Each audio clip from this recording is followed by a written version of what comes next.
بسم الله الرحمن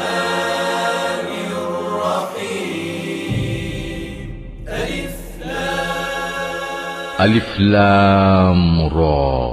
এগুলো হচ্ছে একটি সুস্পষ্ট গ্রন্থের আয়াত। নিঃসন্দেহে আমি একে আরবি কোরআন হিসেবে নাজিল করেছি যেন তোমরা তা অনুধাবন করতে পারো। হে নবী, আমি তোমাকে এ কোরআনের মাধ্যমে একটি সুন্দর কাহিনী শোনাতে যাচ্ছি যা আমি তোমার কাছে ওহী হিসেবে পাঠিয়েছি, অথচ তার আগ পর্যন্ত তুমি এ কাহিনী সম্পর্কে ছিলে সম্পূর্ণ বেখবর লোকদেরই একজন। এটা হচ্ছে সে সময়ের কথা যখন ইউসুফ তার পিতাকে বলল, হে আমার পিতা, আমি স্বপ্নে দেখেছি 11টা তারা, চাঁদ ও সূরজকে আমি এদের আমার প্রতি সাজদাবনত অবস্থায় দেখেছি। একথা শুনে তার পিতা বলল, হে আমার স্নেহের পুত্র, তুমি তোমার এই স্বপ্নের কথা কিন্তু তোমার ভাইদের কাছে বলে দিও না।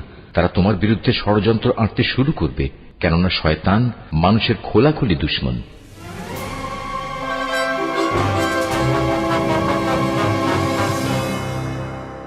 আমরা এখন মহান খোদা আমুনের সকালে জাগ্রত হবার উৎসবে সামিল হব। তার মানে আমুন মিশরের মহান খোদা গতরাতে ঘুমিয়েছিলেন? হ্যাঁ, কিন্তু গভীর রাতে কোনো বান্দা যদি তার কাছে কিছু চাইতে আসে তখন? হে সমুন্নত আত্মার অধিকারী আমাদের আমুন খোদাবন্দ, আপনি তো এতদিন আসমানে উড়ন্ত অবস্থায় ছিলেন। এখন বস্তুবাদী দুনিয়ায় উত্তম হবে নিজেকে জমিনের বুকে নিয়ে আসুন, যেন আপনি আপনার বান্দাদের এবং ইবাদতকারীদের ওপর বিস্তার ঘটাতে পারেন। হে মহান আমুন, আপনি আবির্ভূত হন, আবির্ভূত হন। ওই বাগানে যে নারীগুলো দেখতে পাচ্ছ তারা সবাই আমুনের অধিকারী। নীল নদের তীরে ভেড়ার পাল দেখেছিলাম, সেগুলো কি আমুনের মালিকানাধীন? ওই যেগুলো একটু মোটা তাজা সেগুলো আমুনকে উৎসর্গ করা হয়। এত সব কিছুর প্রয়োজন কি আমুনের নাকি ইবাদতখানার খাদেমগণদের?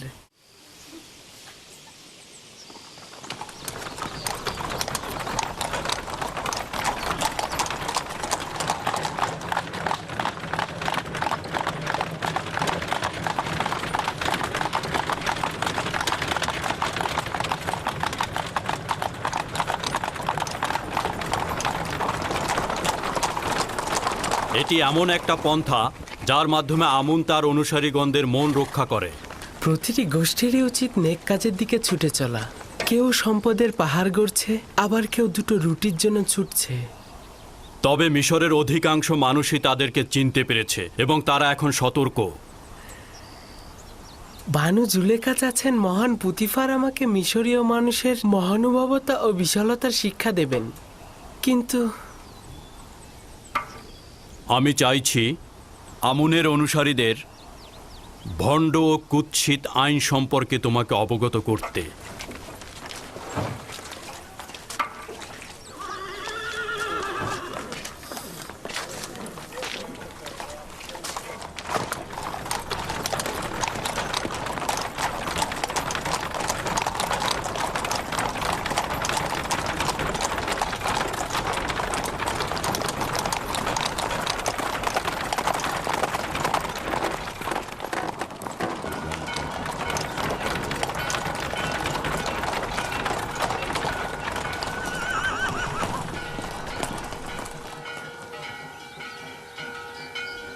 এটি তৃতীয় আমেনহোতেবের রাজপ্রাসাদ, যিনি মিশরের ভূমির সর্বাপেক্ষা শক্তিশালী শাসক।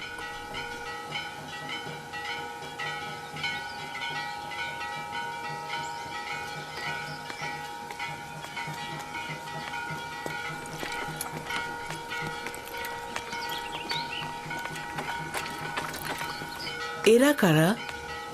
দেখে তো মিশরের মনে হচ্ছে না। এরা বিভিন্ন দেশের রাজপ্রতিনিধি ও রাষ্ট্রদূত সমূহ। এরা বাৎসরিক খাজনা দিতে এসেছেন। খাজনা মানে কি? যেসব দেশ মিশরের হুকুমতের অধীনে রয়েছে তারা তাদের বাৎসরিক লভ্যাংশের একটা অংশ মিশরের হুকুমতকে প্রদান করে। এর মাধ্যমে আমরা তাদেরকে ভিন্ন দেশের হামলা থেকে রক্ষা করি। খাজনা ছাড়া তাদের সাহায্য করা যায় না? যদি এই খাজনা না থাকে তাহলে মিশরের হুকুমতের পক্ষে সম্ভব নয় তার শাসন ব্যবস্থাকে অব্যাহত রাখা। বুঝতে পারলে তো?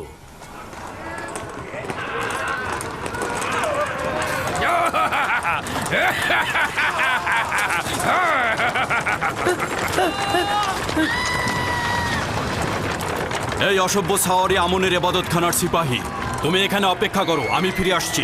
রওনা হও।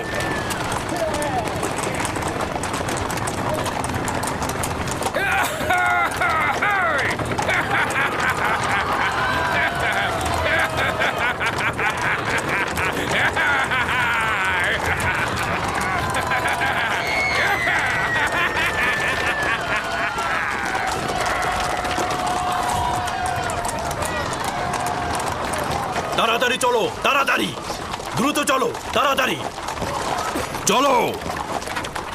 ওরা শহরে হট্টগোল বাঁধানোর আগে আমাদের ওদেরকে থামাতে হবে।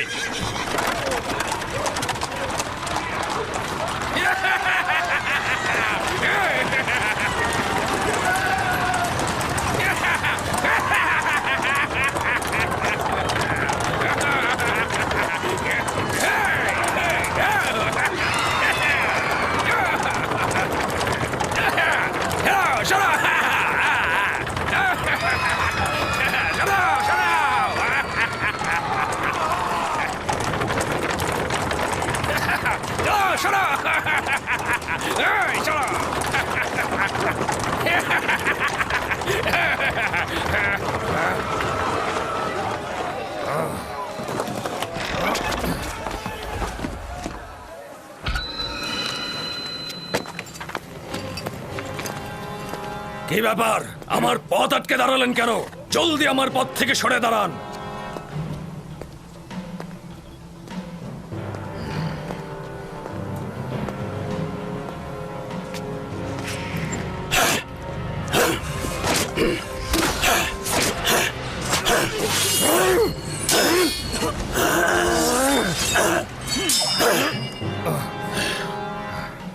যদি আবারও শহরের মধ্যে ভীতির সঞ্চার করো তাহলে চাবুকের ভাষায় কথা বলবো না, শামশিরের ভাষায় কথা বলবো।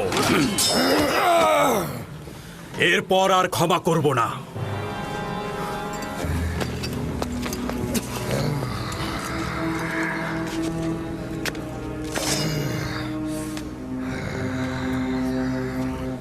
আমুনের মন্দিরে এই অবজ্ঞার জবাব দিতে হবে তোমাকে। অজ্ঞামোহরকে বলে দেবে তার কোনো সিপাহী যেন আর লাগামহীনভাবে চলাফেরা না করে, নইলে অনেক কঠিন শাস্তি দেবে এই পুতিফার।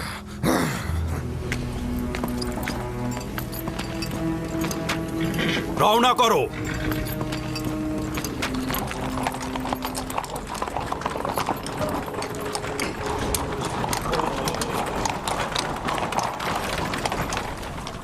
আমুনের সিপাহীগণের অধ্যত্বপূর্ণ আচরণ অবশ্যই শাস্তিযোগ্য। তারা অসম্ভব বেপরোয়া হয়ে গিয়েছে। আমি কি আপনার মতো সাহসী পালোয়ান ও শক্তিশালী হতে পারবো? অবশ্যই পারবে। যদি আগ্রহী হও তাহলে রুদামুনের কাছে যাও, অনুশীলন করো, যুদ্ধের কৌশল জানো। তোমার জন্য এগুলি খুবই জরুরি।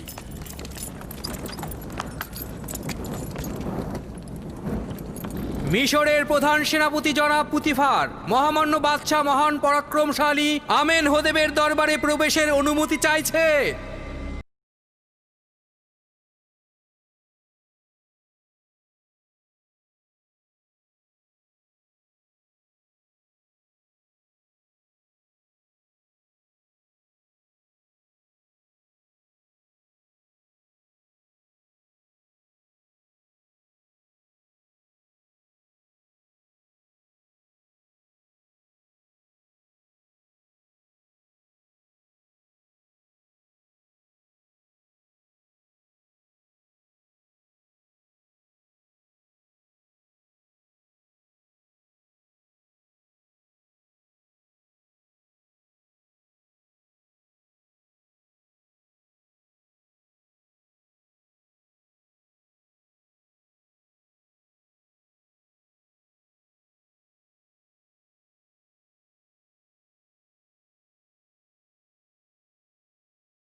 আপনার উপরে দরুদ মিশরের মর্যাদাবান বাদশাহ ও খোদা বান্দেগার মহান শাসক আলী জনাব আমেন হোতেব।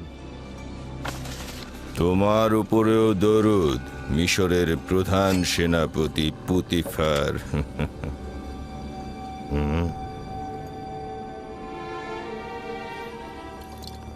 পুতিফার, বলুন মহামান্য বাদশাহ। তুমি কি এইমাত্র খোদার দরবার থেকে আসলে নাকি পুতিফার? আমার খোদা বান্দেগার জনাব আমেন হোতেব ব্যতীত কোনো দরবারের পথ আমার জানা নেই। সম্ভবত খোদা তাআলা নিজ হাতেই বালকটিকে তৈরি করেছে। এত সুন্দর বালক কখনো দেখিনি। এই উপহার কোথায় পেলে? আমার নতুন সহচর, আমি তাকে খরিদ করেছি। সহচর? পুতিফার, তুমি কি বাচ্চাদের কাতারে নেমে এলে নাকি বয়স্কদের কাতারে ফিরে এসো? নেহায়েত বালক, কিন্তু বড়দের মতোই জ্ঞানী ও সূক্ষ্ম বিষয়ে পারদর্শী। এসব কি বলছো তুমি? সে তো এখনো মিশরের বাদশাকে তাজিম করতেই শেখেনি।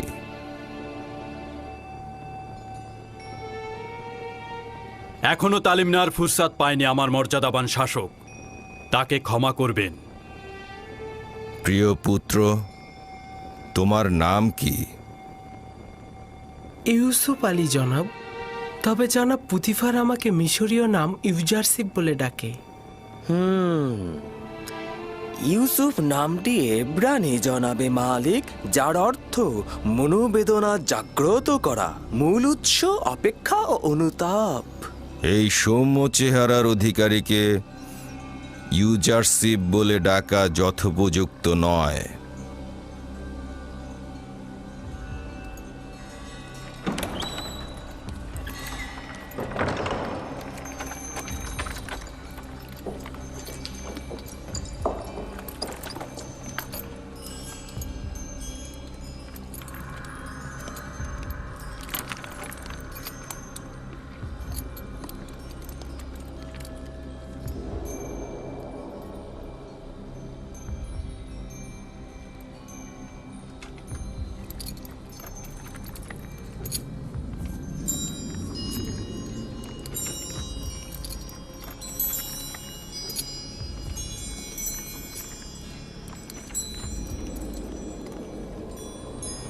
খুব ভালো ইউজারসিফ। পুতিফার দাবি করছে যে তুমি সূক্ষ্ম বিষয়ে পারদর্শী। মিশরের আড়ম্বর ও মহত্বকে কিভাবে মূল্যায়ন করছো? যদিও বড়দের সম্মুখে কোনো কিছুর তারিফ আদবের বরখেলাপ, তবে যেহেতু মহামান্য বাদশার আদেশ রয়েছে তাই বলছি।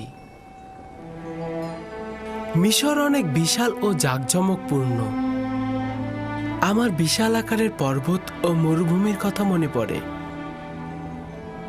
কিন্তু একটা ছোট্ট সবুজ শ্যামল প্রান্তর বিশাল মরুভূমির চাইতে অনেক ভালো, কারণ সেখানে ভেড়াগুলোর ভোজনের জন্য তৃণ পর্যন্ত নেই।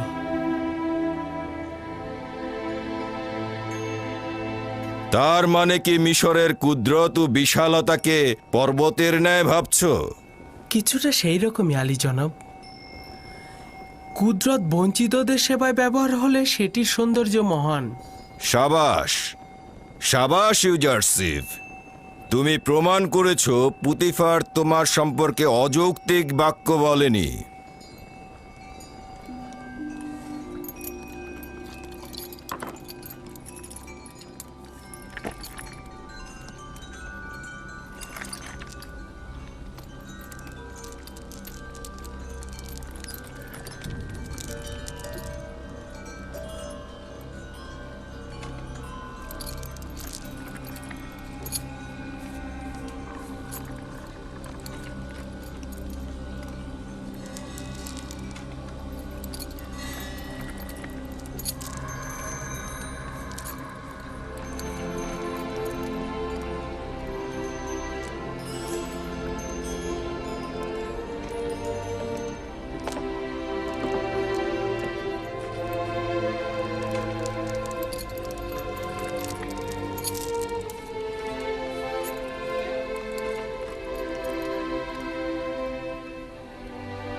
এই তাজিম শাসকের উত্তরাধিকারীর পক্ষে বেমানান। তোমার ধমনীতে প্রভুর রক্ত, তোমার উচিত হয়নি ওকে তাজিম করা। আমি নিজ ইচ্ছায় তাজিম করিনি আম্মাজান, কি করে যে হয়ে গেল বুঝতে পারছি না।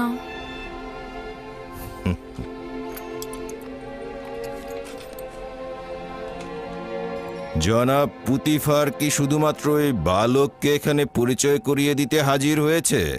না আমার খোদা বান্দেগার, আমনের স্বেচ্ছাচারী ও উগ্র মেজাজের সিপাহীদের বিরুদ্ধে অভিযোগ নিয়ে এসেছি। প্রতিনিয়ত রাস্তায় সাধারণ মানুষদের পদদলিত করছে তারা। কোনরূপ কুদরতি তাদের জন্য ভীতিকর নয়, আইনের কোনরূপ তোয়াক্কাই করছে না তারা। এটাই ভয় হচ্ছে যে এখনই যদি তাদের ওপরে কোনো পদক্ষেপ না নেই, তাহলে মিশরের হুকুমতের উপরে কদম ফেলতে কোনরূপ দ্বিধাবোধ করবে না ওই আমনের সিপাহীগণ। আমনের খাদেমদের বিরোধিতা করা কুফরির শামিল। আমন ও আমনের খেদমতগার এক নয়।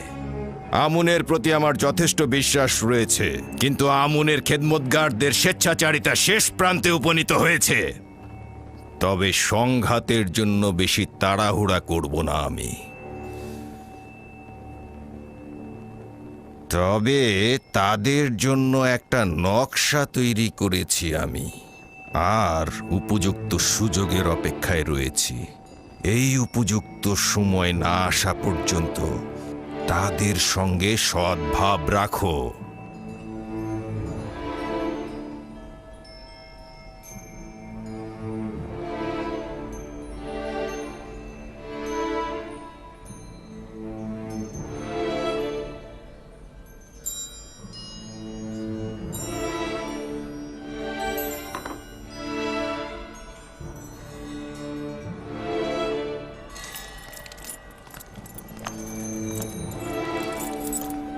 আত্মগৌরব করতে পারো ইজারসিফ, তোমার মতো সুদর্শন বালক আর দেখিনি। শুক্রিয়া আলী জনাব, আমিও আপনার মতো বাদশা দেখিনি।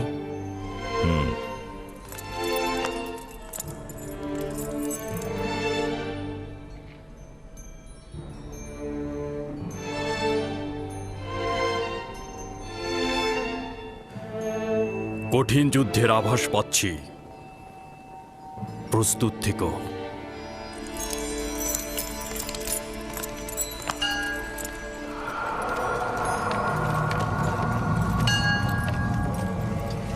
জনসাধারণের মাঝখানে সবার চোখের সামনে আমাকে চাবুক পেটা করেছে এবং শমশের বের করে আমাকে হুমকি দিয়েছে।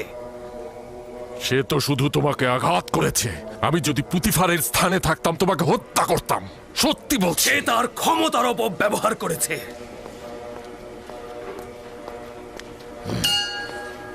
যদি জানতাম এমন করবে সে, তাহলে কোনো সুযোগ দিতাম না তাকে।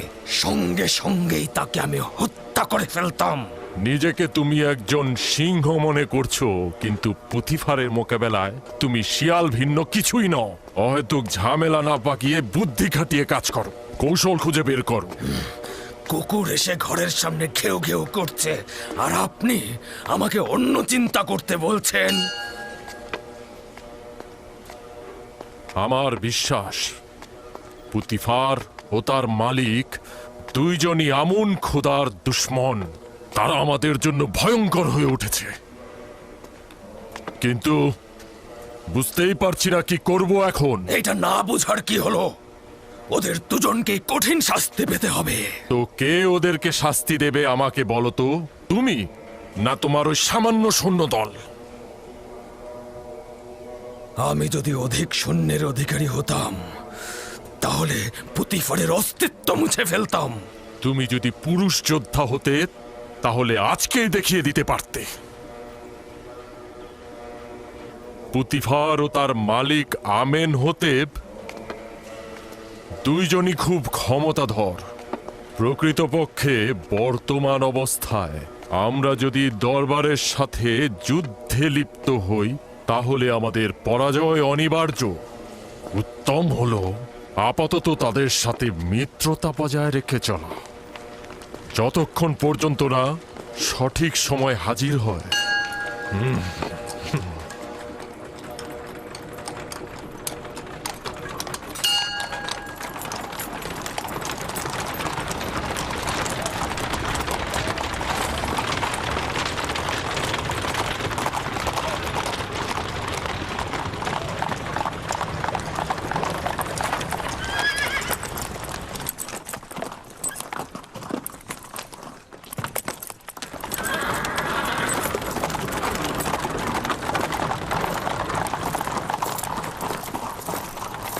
রুদামুন, জি জাহাপানা। একজন প্রতিভাবান ও তীক্ষ্ণ বুদ্ধি সম্পন্ন সাগরেদ। দেখি কি করো। চাইছি সে শক্তিশালী ও সাহসী হবে। আমি কি করতে পারি জাহাপানা পুতিফার? জনাব পুতিফার চাইছেন আপনি ইউজারসিফকে যুদ্ধের কলাকৌশল শিক্ষা দেন। শামশির চালানো, তীরন্দাজি, বর্ষা নিক্ষেপ ও ঘোড়া চালানো সব শিক্ষাই তাকে দেবে। নিশ্চিত থাকো, তোমার পরিশ্রম বৃথা যাবে না। নিজের সর্বোচ্চ শক্তি দ্বারা তাকে তালিম দেব, আপনি কোনো চিন্তা করবেন না।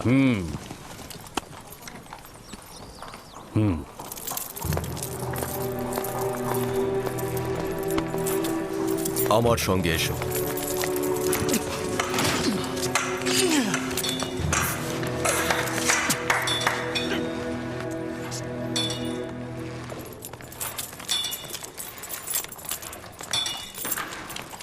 শমশের নিয়ে এসো।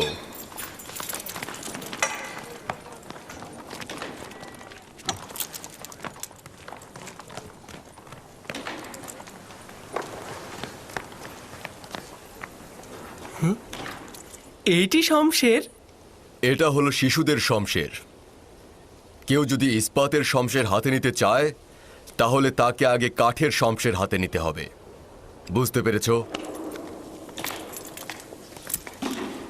নিজের প্রতিরক্ষা করো। সাবাস, তুমি পারবে। তুমি অবশ্যই আবারও আমার শমশেরের আঘাত প্রতিহত করবে। সাবাস ইউজারশিপ, সাবাস।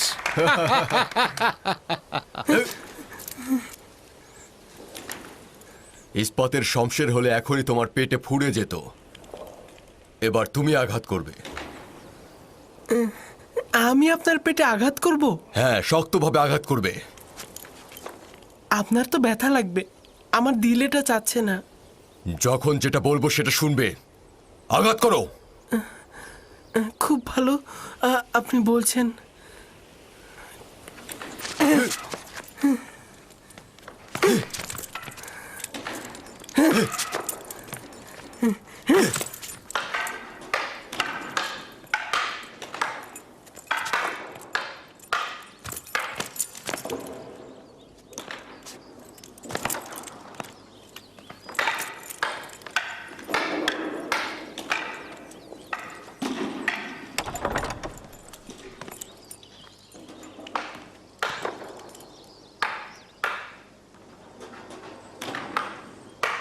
জনাব পুতিফার তাশরিফ এনেছেন আমার বানু।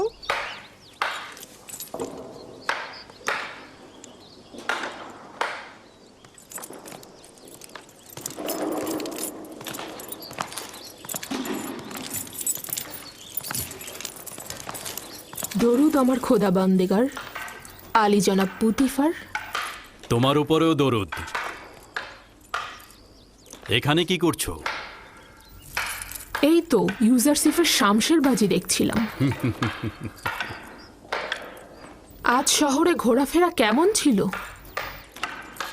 তার উচিত নাজুক মনোভাব ও অপরিপক্কতা দূরে ছুঁড়ে ফেলা।